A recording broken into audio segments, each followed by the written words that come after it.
म्हणजे जायकवाडी धरण हे नाथसागर म्हणजे काय झालं, नाथसागर आता 10% जवळपास आणि यावर्षी जवळपास 4% पाणी होतं, तर आता ते 10% गेलंय. तर जे मराठवाड्याची जी ताण भागवणार आहे म्हणजे संभाजीनगर, जालना जिल्हा, परभणी जिल्हा, नांदेड जिल्हा, हिंगोली म्हणजे या भागामध्ये जायकवाडी धरणाचं पाणी जातं आणि तिथल्या शेतकऱ्याला तर शेतीला उपयुक्त येते.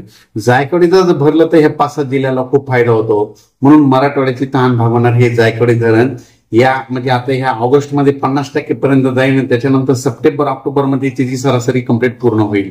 म्हणून हे अंदाज म्हणजे खास करून ही आनंदाची बातमी, कारण की आता राज्यामध्ये पाऊस आता उत्तर महाराष्ट्राकडे वाढतच जाणार आहे. उत्तर महाराष्ट्रात पाऊस वाढला की तिथले धरणं जवळपास भरलेले, त्यांचं पाणी सोडावं लागणार आहे, त्याच्यामुळे ते पाणी जायकवाडीकडे येणार आहे. म्हणून ही मराठवाड्यातल्या शेतकऱ्यासाठी खूप आनंदाची बातमी. त्याच्यानंतर मांजरा धरण देखील म्हणजे यावर्षी सप्टेंबर ऑक्टोबर पर्यंत ते देखील भरून जाईल, म्हणून ही देखील खास करून आनंदाची बातमी. पण राज्यामध्ये सांगायचं झालं तर असं एकदम असा खंडकिंड वगैरे काही पडणार नाही.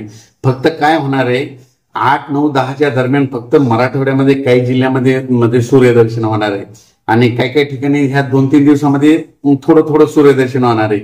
एकदम असा 10 दिवस पाऊस बंद होणार, असा पाऊस बंद होणार नाही. म्हणून शेतकऱ्यांनी काय करायचं की काय झालं, इतका पाऊस चालू आहे काही काही ठिकाणी की त्यांचे पिकं सगळे पाण्या वाचून चालले, म्हणजे पाणी जास्त झाल्यामुळं शेतातून सोयाबीन मधून पाणी निघाले, कापसातून पाणी निघाले.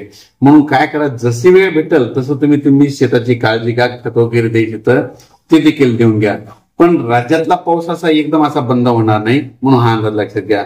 खास करून पुणेकरांनी बी आज ह्या म्हणजे 8 तारखेपर्यंत काळजी घ्यायची गरज आहे, कारण की काय झालं की आता ह्या 2-3 दिवसामध्ये 4 तारखेपासून ते 8 तारखेदरम्यान जवळपास पुणे, मुंबई, नाशिक, उत्तर महाराष्ट्र, नंदुरबार, धुळे, नगर जिल्हा, त्याच्यानंतर संभाजीनगर इकडं या भागात चांगला पाऊस पडणार आहे. म्हणून हे अंदाज लक्षात घ्यायचा.